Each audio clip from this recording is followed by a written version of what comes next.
दो बैलों की कथा। जानवरों में गधा सबसे ज्यादा बुद्धिहीन समझा जाता है।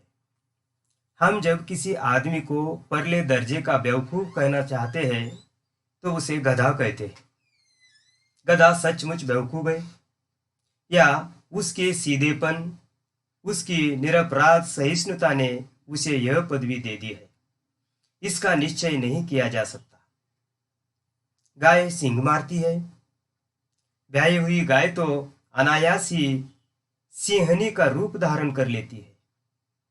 कुत्ता भी बहुत गरीब जानवर है, लेकिन कभी कभी उसे भी क्रोध आ ही जाता है, किंतु गधे को कभी क्रोध करते नहीं सुना, न देखा। जितना चाहो गरीब को मारो, चाहे जैसी खराब सड़ी हुई घास सामने डाल दो, उसके चेहरे पर कभी संतोष की छाया न दिखाई देगी। वैशाख में चाहे एकाध बार कुल्लेल कर लेता हो, पर हमने तो उसे कभी खुश होते नहीं देखा। उसके चेहरे पर एक स्थायी विषाद स्थायी रूप से छाया रहता है। सुख दुख, हानि लाभ, किसी भी दशा में उसे बदलते नहीं देखा।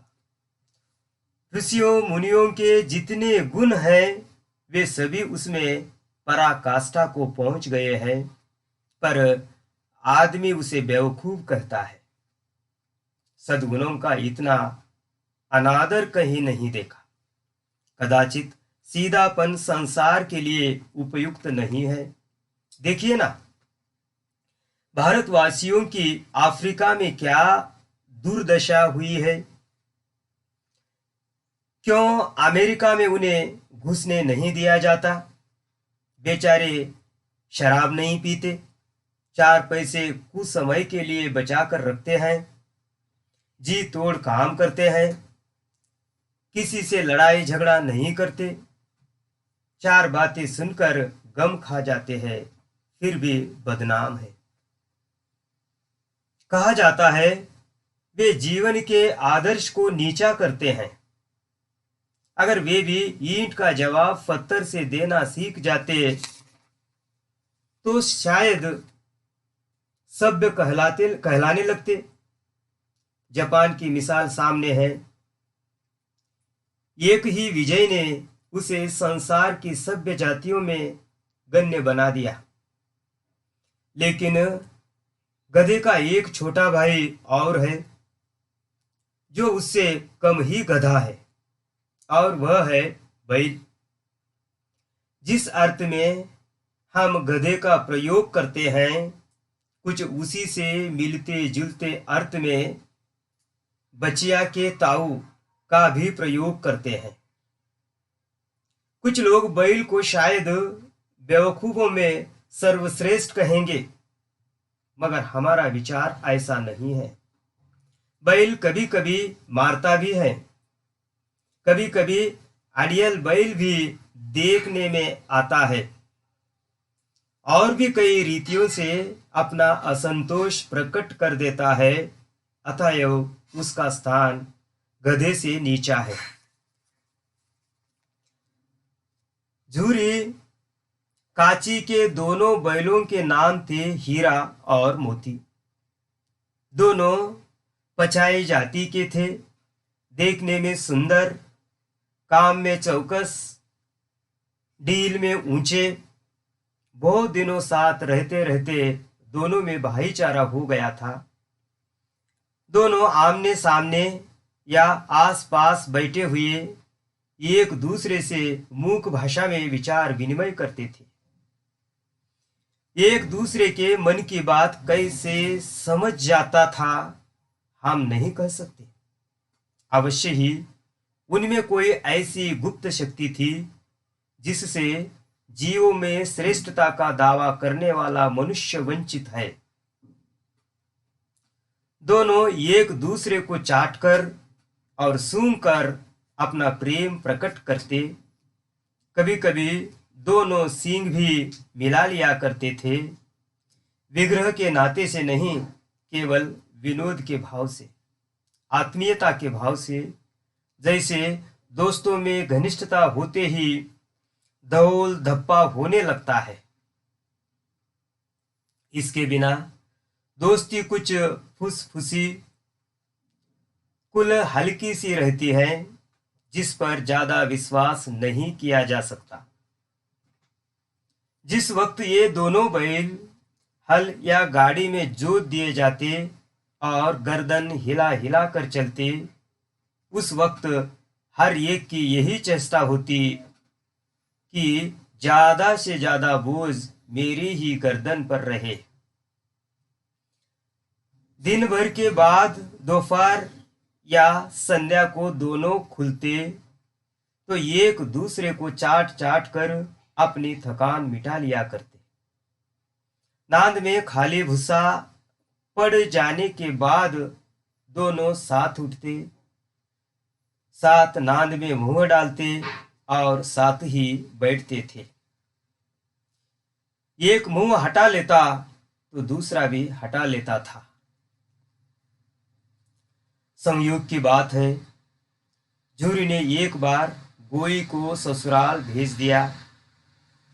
बैलों को क्या मालूम वे क्यों भेजे जा रहे हैं। समझे मालिक ने हमें बेच दिया।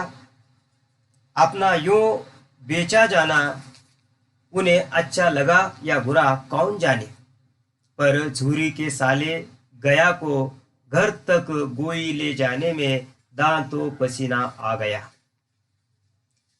पीछे से हाँकता तो दोनों दाएं बाएं भागते, पगहिया पकड़कर आगे से खींचता तो दोनों पीछे को जोर लगाते, मारता तो दोनों सिंग नीचे करके हुंकारते। अगर ईश्वर ने उन्हें वाणी दी होती तो झूरी से पूछते, तुम हम गरीबों को क्यों निकाल रहे हो?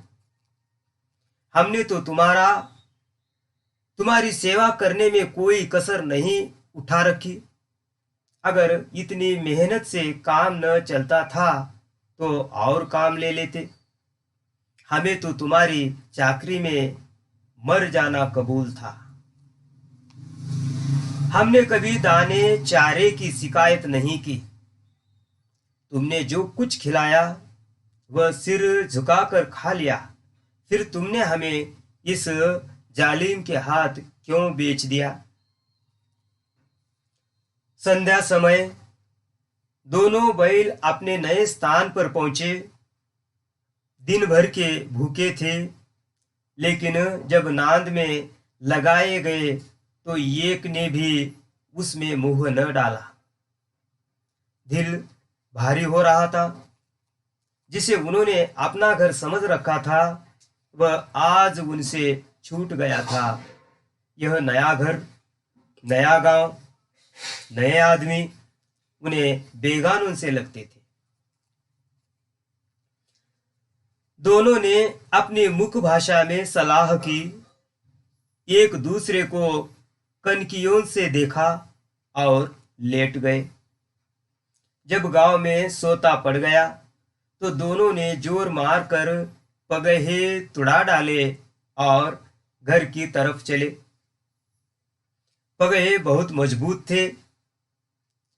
अनुमान न हो सकता था कि कोई बैल उन्हें तोड़ सकेगा, पर इन दोनों में इस समय दूनी शक्ति आ गई थी। एक एक झटके में रस्सियां टूट गई।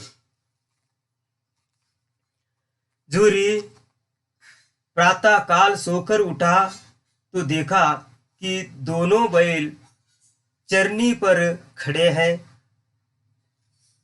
दोनों की गर्दनों में आधा आधा गरावा लटक रहा है। घुटने तक पांव कीचड़ से भरे हैं और दोनों की आंखें विद्रोह स्नेह से झलक रहे हैं। झूरी बैलों को देखकर स्नेह से गद गद हो गया। दौड़कर उन्हें गले लगा लिया। प्रेमालिंगन और चुंबन का वह दृश्य बड़ा ही मनोहर था। घर और गांव के लड़के जमा हो गए और तालियां बजा बजा कर उनका स्वागत करने लगे। गांव के इतिहास में यह घटना अभूतपूर्व न होने पर भी महत्वपूर्ण थी। बाल सभा ने निश्चय किया, दोनों पशु वीरों को अभिनंदन पत्र देना चाहिए। कोई अपने घर से रोटियां लाया, कोई गुड़, कोई चोकर, कोई भूसी। एक बालक ने कहा, ऐसे बैल किसी के पास न होंगे। दूसरे ने समर्थन किया, इतनी दूर से दोनों अकेले चले आए। तीसरा बोला, बैल नहीं है, वे उस जन्म में आदमी हैं। इसका प्रतिवाद करने का किसी को साहस न हुआ।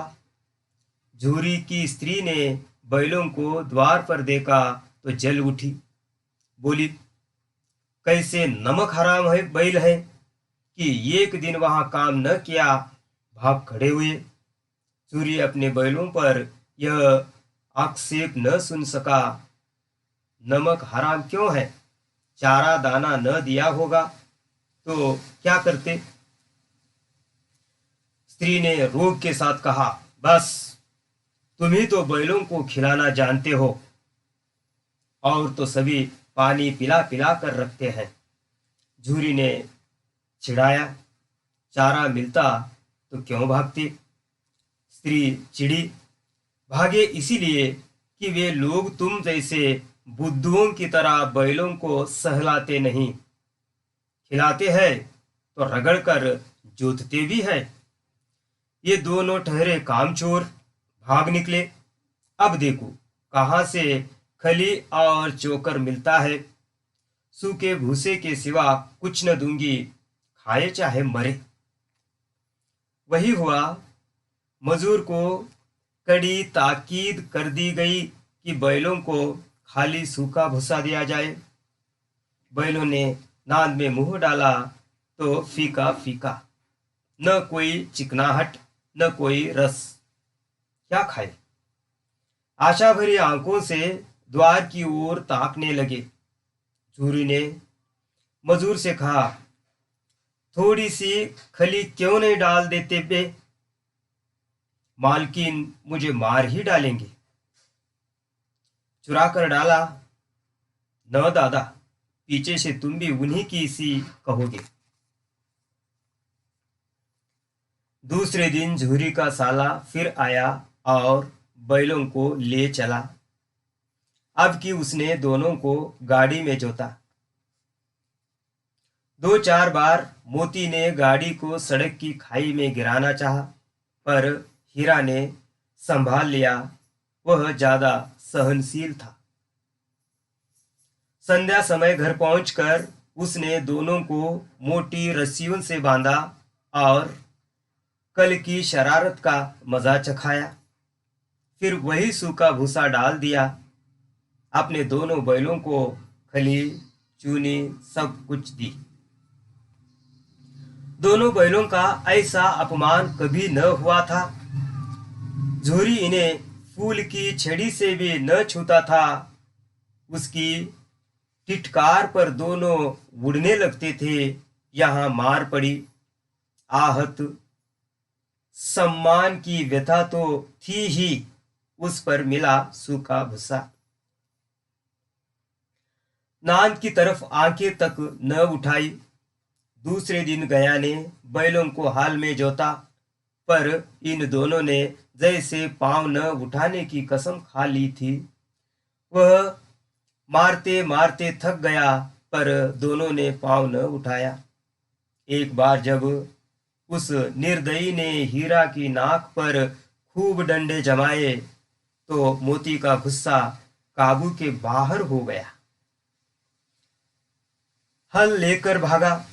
हल, रस्सी, जुआ, जोत सब टूट टाट कर बराबर हो गया। गले में बड़ी बड़ी रस्सियां न होती तो दोनों पकड़ाई में न आते। हीरा ने मूक भाषा में कहा, भागना व्यर्थ है। मोती ने उत्तर दिया, तुम्हारी तो इसने जान ही ले ली थी। अब की बड़ी मार पड़ेगी। पढ़ने दो, बैल का जन्म लिया है तो मार से कहाँ तक बचेंगे। गया दो आदमियों के साथ दौड़ा आ रहा है, दोनों के हाथों में लाठियां है। मोती बोला, कहो तो दिखा दो कुछ मजा, मैं भी लाठी लेकर आ रहा है। हीरा ने समझाया, नहीं भाई, खड़े हो जाओ, मुझे मारेगा तो मैं भी एक दो को गिरा दूंगा। नहीं, हमारी जाति का यह धर्म नहीं है। मोती दिल से ऐंठ कर रह गया। गया आ पहुंचा और दोनों को पकड़कर ले चला। कुशल हुई कि उसने इस वक्त मारपीट न की, नहीं तो मोती भी पलट पड़ता। उसके तेवर देखकर गया और उसके सहायक समझ गए कि इस वक्त टाल जाना ही मसलहत है। आज दोनों के सामने फिर वही सूखा भुस्सा लगाया गया। दोनों चुपचाप खड़े रहे। घर के लोग भोजन करने लगे। उस वक्त छोटी सी लड़की दो रोटियां लिए निकली और दोनों के मुंह में देकर चली गई। उस एक रोटी से इनकी भूख तो क्या शांत होती, पर दोनों के हृदय को मानो भोजन मिल गया। यहाँ भी किसी सज्जन का वास है। लड़की बहरों की थी, उसकी माँ मर चुकी थी। सौतेली माँ उसे मारती रहती थी, इसीलिए इन बैलों से उसे एक प्रकार की आत्मीयता हो गई थी। दोनों दिन भर जोते जाते, डंडे खाते, अड़ते, शाम को थान पर बांध दिए जाते और रात को वही बालिका उन्हें दो रोटियां खिला जाती। प्रेम के इस प्रसाद की यह बरकत थी कि दो दो गाल सूखा भूसा खाकर भी दोनों दुर्बल न होते थे, मगर दोनों की आंखों में रोम रोम में विद्रोह भरा हुआ था। एक दिन मोती ने मूक भाषा में कहा, अब तो नहीं सहा जाता हीरा, क्या करना चाहते हो? एकाध को सिंगों पर उठाकर फेंक दूंगा, लेकिन जानते हो वह प्यारी लड़की जो हमें रोटियां खिलाती है, उसी की लड़की है जो इस घर का मालिक है। यह बेचारी अनाथ न हो जाएगी तो मालकिन को न फेंक दूं? वही तो उस लड़की को मारती है, लेकिन औरत जात पर सिंग चलाना मना है, यह भूले जाते हो? तुम तो किसी तरह निकलने ही नहीं देते। बताओ, छुड़ाकर भाग चले? हाँ, यह मैं स्वीकार करता हूं, लेकिन इतनी मोटी रस्सी टूटेगी कैसे? इसका एक उपाय है। पहले रस्सी को थोड़ा चबा लो, फिर एक झटके में जाती है। रात को जब बालिका रोटियां खिलाकर चली गई, दोनों रस्सियां चबाने लगे, पर मोटी रस्सी मुंह में न आती थी। बेचारे बार बार जोर लगाकर रह जाते थे। सहसा घर का द्वार खुला और वही लड़की निकली। दोनों सिर झुकाकर उसका हाथ चाटने लगे। दोनों की मूछें खड़ी हो गई। उसने उनके माथे सहलाए और बोली, खोले देती हूं, चुपके से भाग जाओ, नहीं तो यहां लोग मार डालेंगे। आज घर में सलाह हो रही है कि इतनी इनकी नाकों में नात डाल दी जाए। उसने गरावा खोल दिया, पर दोनों चुपचाप खड़े रहे। मोती ने अपनी भाषा में पूछा, अब चलती क्यों नहीं? हीरा ने कहा, चले तो, लेकिन कल इस अनाथ पर आफत आ जाएगी, सब इसी पर संदेह करेंगे। सहसा बालिका चिल्लाई, दोनों फूफा वाले बैल भागे जा रहे हैं। ओ दादा, दादा, दोनों बैल भागे जा रहे हैं, जल्दी दौड़ो। गया हड़बड़ाकर भीतर से निकला और बैलों को पकड़ने चला। वे दोनों भागे। गया ने पीछा किया और भी तेज हुए। गया ने शोर मचाया, फिर वहां के कुछ आदमियों को भी साथ लेने के लिए लौटा। दोनों मित्रों को भागने का मौका मिल गया। सीधे दौड़ते चले गए, यहां तक कि मार्ग का ज्ञान न रहा। जिस परिचित मार्ग से आए थे उसका यहाँ पता न था। नए नए गांव मिलने लगे। तब दोनों एक खेत के किनारे खड़े होकर सोचने लगे, अब क्या करना चाहिए। हीरा ने कहा, मालूम होता है राह भूल गए। तुम भी बेतहाशा भागे। वही उसे मार गिराना था। उसे मार गिराते तो दुनिया क्या कहती। वह अपना धर्म छोड़ दे, लेकिन हम अपना धर्म क्यों छोड़े। दोनों भूख से व्याकुल हो रहे थे। खेत में मटर खड़ी थी, चरने लगे। रह रह कर आहट ले लेते थे, कोई आता तो नहीं है। जब पेट भर गया, दोनों ने आजादी का अनुभव किया तो मस्त होकर उछलने कूदने लगे। पहले दोनों ने ढकार ली, फिर सींग मिलाए और एक दूसरे को ठेलने लगे। मोती ने हीरा को कई कदम पीछे हटा दिया, यहाँ तक कि वह खाई में गिर गया। तब उसे भी क्रोध आया, संभल कर उठा और फिर मोती से मिल गया। मोती ने देखा खेल में झगड़ा हुआ चलता है तो किनारे हट गया। अरे ये क्या, कोई सांड दौड़ता चला आ रहा है। हाँ, सांड ही है। वह सामने आ रहा आ पहुंचा। दोनों मित्र बगले झांक रहे हैं। सांड पूरा हाथी है। उससे भिड़ना जान से हाथ धोना है, लेकिन न भिड़ने पर भी जान बचती नहीं नजर आती। इन्हीं की तरफ आ भी रहा है। कितनी भयंकर सूरत है। मोती ने मूक भाषा में कहा, बुरे फंसे, जान बचेगी, कोई उपाय सोचो। हीरा ने चिंतित स्वर में कहा, अपने घमंड में भुला हुआ है। आरजू विनती न सुनेगा, भाग क्यों न चले। भागना कायरता है तो फिर यही मरो। बंदा तो 9 2 11 होता है, और जो दौड़ाए। तो फिर कोई उपाय सोचो जल्द। उपाय यही है कि उस पर दोनों जने एक साथ चोट करें। मैं आगे से रगेदता हूं, तुम पीछे से रगेदो। दोहरी मार पड़ेगी तो भाग खड़ा होगा। मेरी ओर झपटे, तुम बगल से उसके पेट में सिंग घुसेड़ देना। जान जोखिम है, पर दूसरा उपाय नहीं है। दोनों मित्र जान हथेलियों पर लेकर लपके। सांड को भी संगठित शत्रुओं से लड़ने का तजर्बा न था। वह तो एक शत्रु से मल्ल युद्ध करने का आदी था। जो ही हीरा पर झपटा, मोती ने पीछे से दौड़ाया। सांड उसकी तरफ मुड़ा तो हीरा ने रगेदा। सांड चाहता था कि एक एक करके दोनों को गिरा ले, पर ये दोनों भी उस्ताद थे, उसे वह अवसर न देते थे।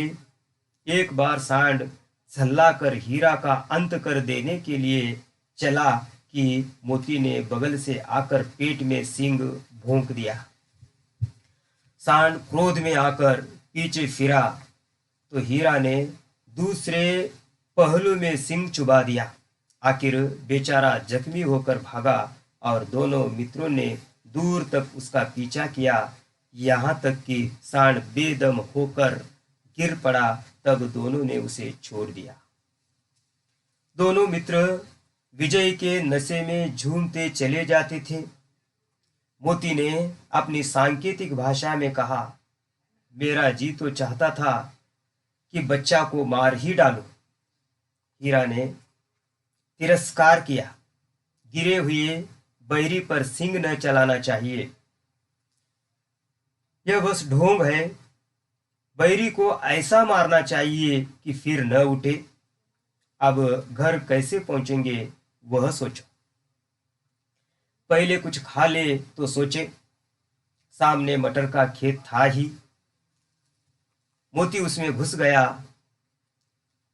हीरा मना करता रहा, पर उसने एक न सुनी।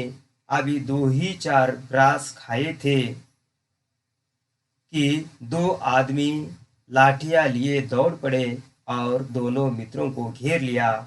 हीरा तो मेड़ पर था, निकल गया। मोती सींचे हुए खेत में था। उसके खुर कीचड़ में धंसने लगे, न भाग सका। पकड़ लिया। हीरा ने देखा संगी संकट में है तो लौट पड़ा। फंसेंगे तो दोनों फंसेंगे। रखवालों ने उसे भी पकड़ लिया। प्रातःकाल दोनों मित्र कांजी हाउस में बंद कर दिए गए। दोनों मित्रों को जीवन में पहली बार ऐसा साबिका पड़ा कि सारा दिन बीत गया और खाने को एक दिन का भी न मिला। समझ ही में न आता था यह कैसा स्वामी है। इससे तो गया फिर भी अच्छा था। यहाँ कई भैंसें थी, कई बकरियां, कई घोड़े, कई गधे, पर किसी के सामने चारा न था। सब जमीन पर मुर्दों की तरह पड़े थे। कई तो इतने कमजोर हो गए थे कि खड़े भी न हो सकते थे। सारा दिन दोनों मित्र फाटक की ओर टकटकी लगाए ताकते रहे, पर कोई चारा लेकर आता न दिखाई दिया। तब दोनों ने दीवार की नमकीन मिट्टी चाटनी शुरू की, पर इससे क्या तृप्ति होती। रात को भी जब कुछ भोजन न मिला तो हीरा के दिल में विद्रोह की ज्वाला दहक उठी। मोती से बोला, अब तो नहीं रहा जाता मोती। मोती ने सिर लटकाए हुए जवाब दिया, मुझे तो मालूम होता है प्राण निकल रहे हैं। इतनी जल्द हिम्मत न हारो भाई। यहां से भागने का कोई उपाय निकालना चाहिए। आओ दीवार तोड़ डाले। मुझसे तो अब कुछ नहीं होगा। बस इसी बूते पर आकड़ते थे। सारी आकड़ निकल गई। बाड़े की दीवार कच्ची थी।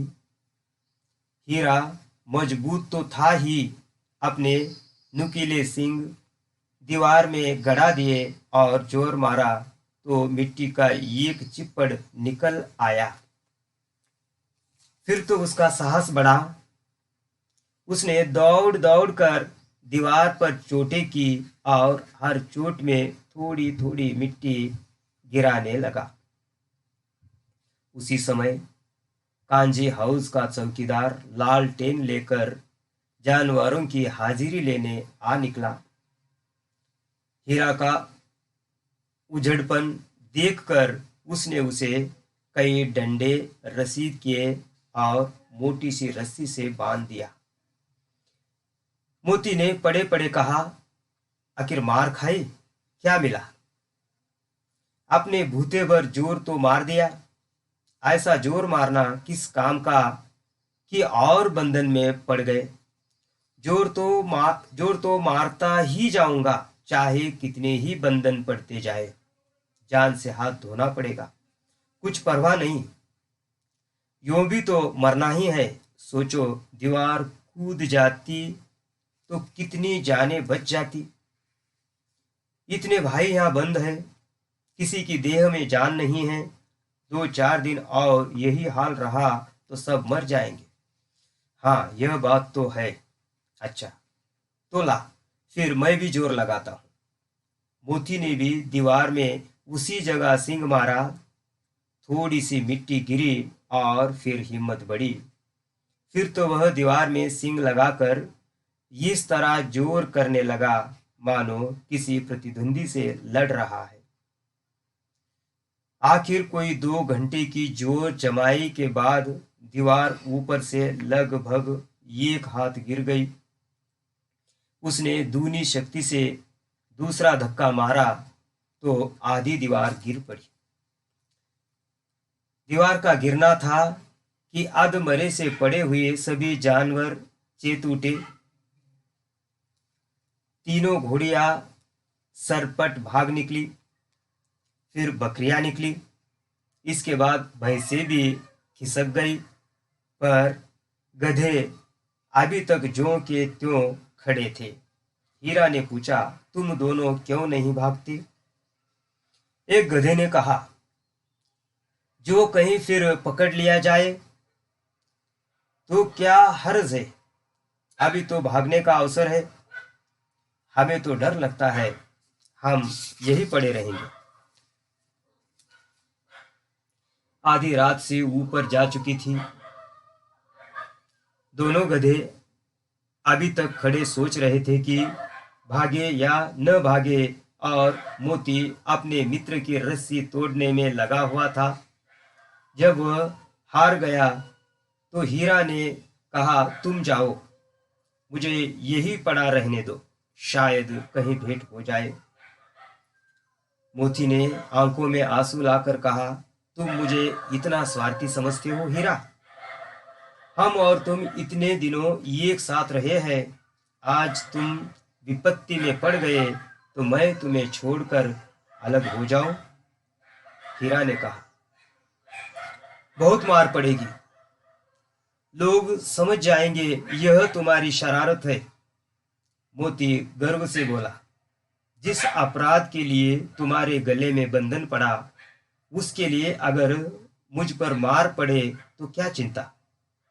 इतना तो हो ही गया कि 9-10 प्राणियों की जान बच गई, वे सब तो आशीर्वाद देंगे। यह कहते हुए मोती ने दोनों गधों को सींगों से मार मार कर बाड़े के बाहर निकाला और तब अपने बंधु के पास आकर सो रहा। भोर होते ही मुंशी और चौकीदार तथा अन्य कर्मचारियों में कैसी खलबली मची, इसके लिखने की जरूरत नहीं, बस इतना ही काफी है कि मोती की खूब मरम्मत हुई और उसे भी मोटी रस्सी से बांध दिया गया। 1 सप्ताह तक दोनों मित्र वहां बंधे पड़े रहे। किसी ने चारे का एक तृण भी न डाला। हाँ, एक बार पानी दिखा दिया जाता था, यही उनका आधार था। दोनों इतने दुर्बल हो गए थे कि उठा तक न जाता था। टटरियां निकल आई थी। एक दिन बाड़े के सामने झुग्गी बजने लगी और दोपहर होते होते वहां 50-60 आदमी जमा हो गए। तब दोनों मित्र निकाले गए और उनकी देखभाल होने लगी। लोग आकर उनकी सूरत देखते और मन फीका करके चले जाते। ऐसे मृतक बैलों का कौन खरीदार होता? सहसा एक दड़ियल आदमी, जिसकी आंखें लाल थी और मुद्रा अत्यंत कठोर, आया और दोनों मित्रों के कुल्हों में उंगली गोद कर मुंशी जी से बातें करने लगा। उसका चेहरा देखकर अंतर्ज्ञान से दोनों मित्रों के दिल कांप उठे। वह कौन है और उन्हें क्यों टटोल रहा है, इस विषय में उन्हें कोई संदेह न हुआ। दोनों ने एक दूसरे को भीत नेत्रों से देखा और सिर झुका लिया। हीरा ने कहा, गया के घर से नाहक भागे, अब जान बचेगी। मोती ने अश्रद्धा के भाव से उत्तर दिया, कहते हैं भगवान सबके ऊपर दया करते हैं, उन्हें हमारे ऊपर क्यों दया नहीं आती। भगवान के लिए हमारा मरना जीना दोनों बराबर है। चलो, अच्छा ही है, कुछ दिन उसके पास तो रहेंगे। एक बार भगवान ने उस लड़की के रूप में हमें बचाया था, क्या अब न बचाएंगे? यह आदमी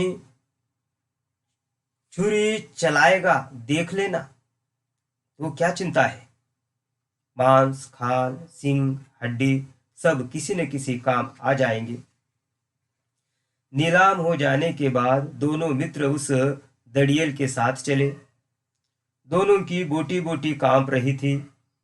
बेचारे पांव तक न उठा सकते थे, पर भय के मारे गिरते पड़ते भागते जाते थे, क्योंकि वह जरा भी चाल धीमी हो जाने पर जोर से डंडा जमा देता था।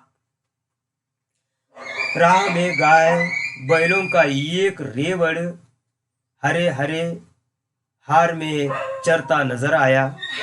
सभी जानवर प्रसन्न थे, चिकने चपल। कोई उछलता था, कोई आनंद से बैठा पागुर करता था। कितना सुखी जीवन था इनका, पर कितने स्वार्थी है सब। किसी को चिंता नहीं कि उनके दो भाई बधिक के हाथ पड़े कैसे दुखी है। सहसा दोनों को ऐसा मालूम हुआ कि यह परिचित रहा है। हाँ, इसी रास्ते से गया उन्हें ले गया था। वही खेत, वही बाग, वही गांव मिलने लगे। प्रतिक्षण उनकी चाल तेज होने लगी। सारी थकान, सारी दुर्बलता गायब हो गई। आह, यह लो, अपना घर आ गया। इसी कुएं पर हम पूर चलाने आया करते थे, यही कुआं है। मोती ने कहा, हमारा घर नजदीक आ गया। हीरा बोला, भगवान की दया है, मैं तो अब घर भागता हूं। यह जाने देगा? इसे मैं मार गिराता हूं।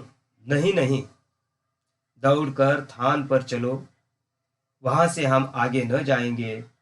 दोनों उन्मत्त होकर बछड़ों की भांति कुलेले करते हुए घर की ओर दौड़े। वह हमारा थान है। दोनों दौड़कर अपने थान पर आए और खड़े हो गए। दड़ियल भी पीछे पीछे दौड़ा चला आता था। झूरी द्वार पर बैठा धूप खा रहा था। बैलों को देखते ही दौड़ा और उन्हें बारी बारी से गले लगाने लगा। मित्रों की आंखों से आनंद के आंसू बहने लगे। एक झुरी को हाथ चाट रहा था। दड़ियल ने जाकर बैलों की रस्सियां पकड़ ली। झुरी ने कहा, मेरे बैल हैं, तुम्हारे बैल कैसे? मैं मवेशी खाने से नीलाम लिए आता हूं। मैं तो समझा हूं चुराए लिए आते हो। चुपके से चले जाओ, मेरे बैल हैं। मैं बेचूंगा तो बिकेंगे। किसी को मेरे बैल नीलाम करने का क्या अख्तियार है? जाकर थाने में रपट कर दूंगा। मेरे बैल हैं। इसका सबूत यह है कि मेरे द्वार पर खड़े हैं।